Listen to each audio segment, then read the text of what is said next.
Assalamualaikum Mas Adim. Waalaikumsalam Mas Adi. Gimana kabarnya nih? Alhamdulillah baik.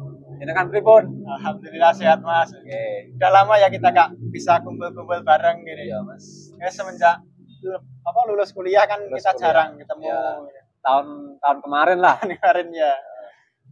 Terus gimana kerjanya? Lancar? Alhamdulillah sekarang kerja saya di rumput setelah lulus tuh Mas. Alhamdulillah kita bekerja. Gini Mas, ini kan lagi rame-ramenya tentang kenaikan harga BBM kan. Ya. Terus yang saya mau tanyakan itu apa mempengaruhi sih harga kenaikan BBM dengan jenengan dengan sampean di dalam kehidupan sehari-harinya? Ya, kalau menurut saya pribadi sangat mempengaruhi Mas. Jadi misalkan nih saya biasanya beli bensin yang 1 minggu itu biasanya habis 50.000, sekarang malah habis 80.000. Kan udah berapa persen itu? Terus ditambah lagi kalau BBM naik pasti bahan-bahan pokok yang lainnya pasti juga akan naik. Iya, Ya. Kalau misalkan apa nih nasi goreng aja lah biasanya 10.000, sekarang 12.000. Rata-rata 12 semua. 12.000. Iya. Apalagi kan kita anak kos juga. Jenengan sendiri kan juga anak kos. Ya. Pasti merasakan hal tersebut pasti, ya. Ya, saya juga punya cerita kan, biasanya saya kan anak kos juga kan kadang masak sendiri gitu kan. Terus kemarin itu biasanya harga tempe yang kecil-kecil itu 1.000 satunya.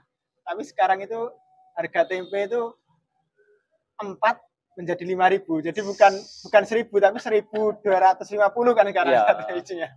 Luar biasa. Luar biasa sekali. Jadi BBM naik semua ikut naik gitu. Benar sekali Mas. Jadi mula-mulanya memang bahan bakar dulu yang naik. Terus bahan-bahan pokok pasti yang terus banyak lah. Karena kan semua kan juga butuh transportasi Mas, dan juga butuh bahan bakar minyak tersebut. Jadi kalau misalkan bahan bakar minyaknya naik, otomatis semua peralatan, perlengkapan dan lain sebagainya pasti juga akan naik. Iya. Terus kontribusi sampean sebagai buruh lah ya, katakanlah sebagai buruh, itu apa buat dengan adanya kenaikan ini? Kontribusinya apa untuk mengcounter lah intinya? Ya, di hari Senin kemarin Mas, kebetulan di perusahaan saya kan ikut serikat pekerja itu. Jadi pekerja buruh itu ya? Ya, pekerja buruh itu. Jadi kita aspirasikan suara-suara kita terkait tentang kenaikan BBM dan lain sebagainya itu kita suarakan ke DPR agar DPR itu bisa mendengarkan suara kita, agar BBM ini bisa turun kembali gitu loh Mas. Dan juga kalau BBM turun pasti kan bahan-bahan pokok yang lain pasti juga akan turun gitu. Jadi kalau saya sebagai buruh ya bisanya menyuarakannya seperti itu karena juga ada batasan-batasan yang sudah ditetapkan oleh pemerintah tersebut. Jadi kita harus ke wakil rakyat kita gitu. Terus menurut Mas Adim nih, solusi yang terbaik itu apa ya? Untuk ya kericuan lah ke kenaikan ini kan membuat semua pihak terutama orang-orang yang kurang mampu itu semakin menjerit kan termasuk. Iya. Solusinya menurut Islam apa? Iya. Kebetulan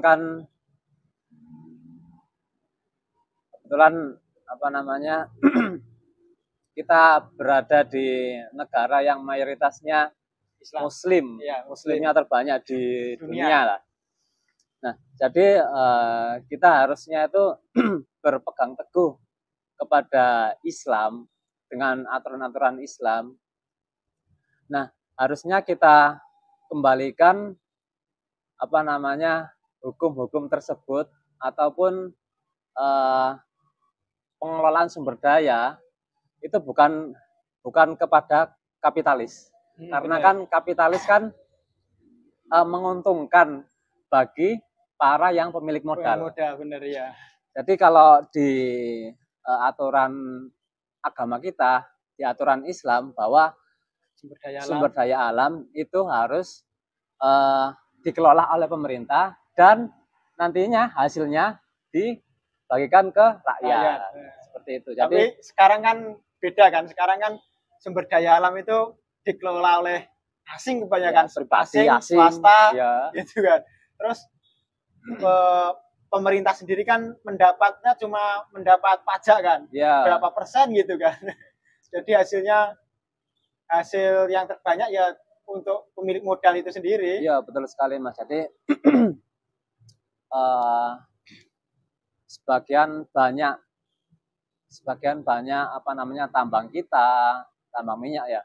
Terus sumber daya alam yang lainnya itu dimiliki oleh asing, sehingga kita sebagai rakyat biasa ataupun para buruh, mahasiswa dan lain sebagainya pasti nggak merasakan apa-apa, cuma apa ya, menguntungkan pribadi-pribadi yang punya modal tersebut. Ya, jadi bener, kita hanya bisa apa ya, bisa demo toh, terus mari ngono bisa ya aksi-aksi ke jalan aja.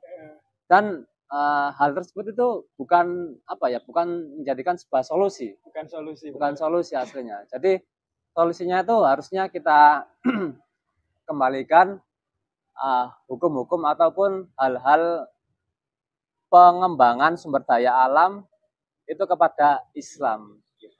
Berarti harus dikembalikan semua aspek dalam kehidupan ya, terutama ini kan membahas tentang harganya naik BBM, jadi tentang sumber daya alam itu harus dikelola secara peraturan Islam, yaitu dikelola negara dan hasilnya itu untuk rakyat gitu ya. Iya, benar sekali. Ya. Mungkin cukup sekian ya Mas, kita bincang-bincang lagi lain waktu.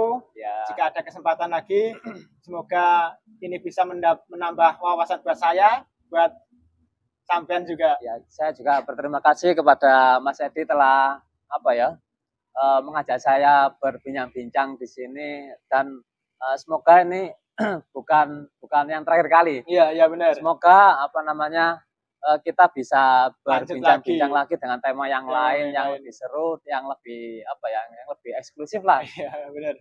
Siap. Ya udah, cukup sekian. Bila ada tutur kata yang salah, mohon dimaafkan. Wassalamualaikum warahmatullahi wabarakatuh. Waalaikumsalam.